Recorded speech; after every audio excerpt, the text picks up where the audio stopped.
زۆر کەس نامە لە نادمەدەری مامۆستا کوو خۆم فێری علمی شەرعی کەم دەمێ شارەزام بزانم عەقیدە چییە فقه چییە ئوسوڵ فقه چییە دەمێ شارەزە علمانە بم طبعا لێ پێچینەوە لەو مەسئلەی علامەتی ئەوەی خوای گەورە خۆشی دەوێتن چونکە پێغەمبەری خوای دەفەرمێت من یورید الله به خیر یفقهه فی الدین دەفەرمێتن ئەگەر خوای گەورە کەسێکی خۆش بێتن وە دەکات لە دینەکەی تێبگاتن مفهوم مخالفة وحسي وقرا واتا كسك أجا خواي جورا خوشي نويتن وناك لو دين تبقاتن ليك أتو استهيس لدينك خود نازاني علامتي خواتي خوش ناتن أجا خواي جورا أتو خوش وزبا ويدكير توزا كاتك لابودنك ترخانك لو أمد دين باسي تونتي بدس خسني علم كان دكين كسي كوالس أو برنامج براتن هر هم لا يوتيوب كم موجودة يوتيوب كم هبكن بناي خوما لا تيك توكش موجودة يوتيوب كم همول لنا يوتيوب كم موجودة كواتا بيست بهيز زيش كنابتن بيست لاش كنابتن أو استاسيس اللود باز ده كم همو شرح كرديا بتفاصيل زول بورد كاري شرح كرديا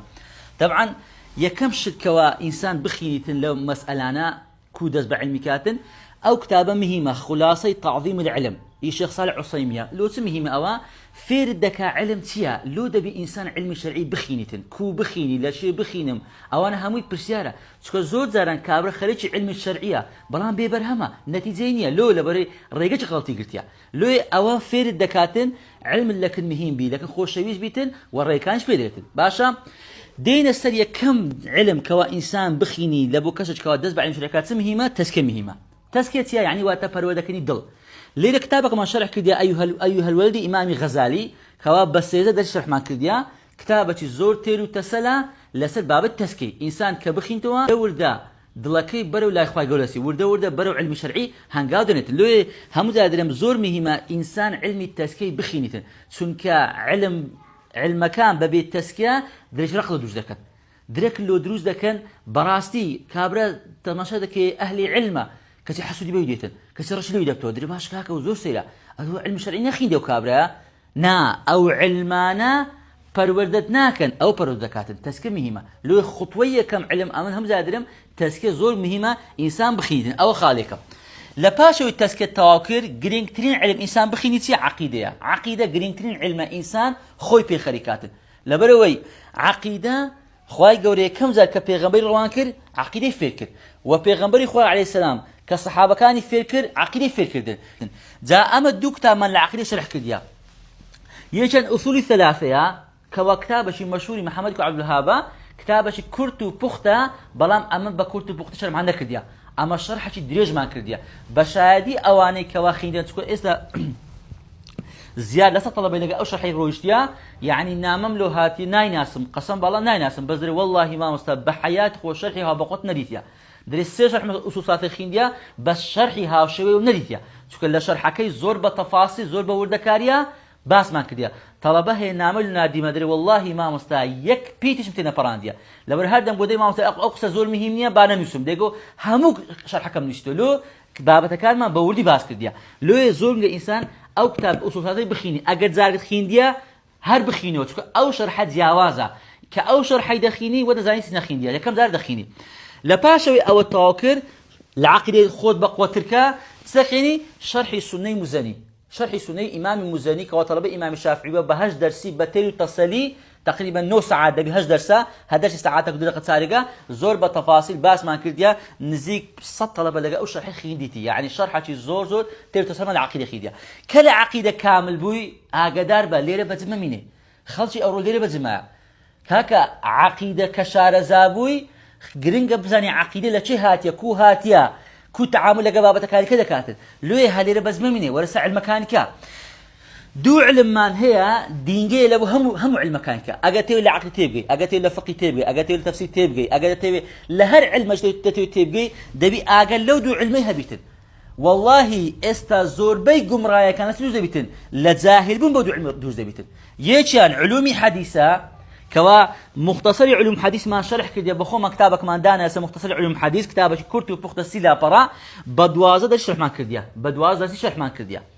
وهروها جرينكترين علم لباش علوم حديثيتيا اصول الفقه كتما شرح كرديا ورقات امام جوني ما شرح كرديا او ورقات امام جوني كبنوزه ده شرح ما كرديا بشاهدي اواني كخينديتيان در الشرح هاشو ما نريتيا يعني ديان فقيه لقيان خينديا دري والله لو شرحي هتا استا بقوة لكورسان نكريا لو شرحتي زور بتفاصيل ما كرديا ورقاتي زور بوردكاري ببلغا دائما بالمثال يتضح المقال خوي كبابتي أصولي أجر أتو مثالي عمل لنا واقعكي توزك وشكا بلان كمثال كان داخنا أو كالعقل جودبي أو كتيدقي كعلماء لبس خلافنا هبوا لبس أوان هبوا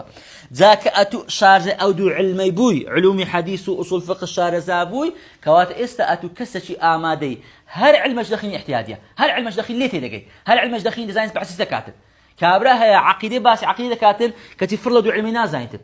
حديثي موضوع اللي انتو دريت له حديثه او حسب موضوعه موقوفه دري موقوفتيا باش هذيك باس عقدي كاكا نازل موقوفتيا يعني موس كابر دي باس مساله شي كانت نازل عام وخاص نازل مطلق مقيد نازل مجازيا نازل امر نازل نهيتيا ها او انا هم اشكالاته لو كشارزابون لو دو علمي مش كدكاتوا خاصه اصول الفقه خاصه اصول الفقه ذاك او دو علم دخيل دي سر علم غايه كان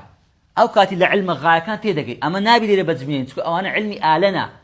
نابي هل علم بزمين مثلا بونا تسمع شرح كديه 40 نووي ما شرح كديه بباز درسي 40 نووي لقى زيادات ابن رجب محمد ابن رجب حنبلي هش حديث زياد كديه كبيده قلت 50 رجب اما او ما شرح كديه باب شاذ درس باز درسي رياض الصالحين كشرح ما كديه بسطو 55 شرح ما كرديه باشا بلوغ المرام استدرسي 23 مان داناوا 23 ما شرح كرديه تقريبا 6 حديث ما شرح رويشتينا لولو ما جنب هماشه وتصاص حديث رويشتينا نزيك سي درس رويشتينا او انا علمتنا علمي غانا ببي او علمانا لو انا توزك حالي نابي تيدقي بس نازل موضوع تيا لو جرينجا انسان بو تصلي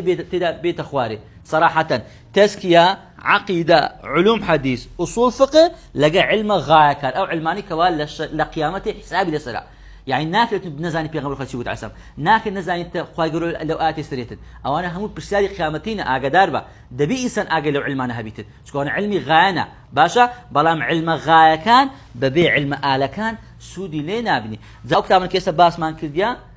هر هما شرح كرديا ليتوبكي خمان موجوده لو اوي بي خوشه بو تسلي برواتن ام جرينتي دمي جرينتي حتى ما وصاله شكا فير علمي شرعي زور زور تساق دبيتن والله اعلم.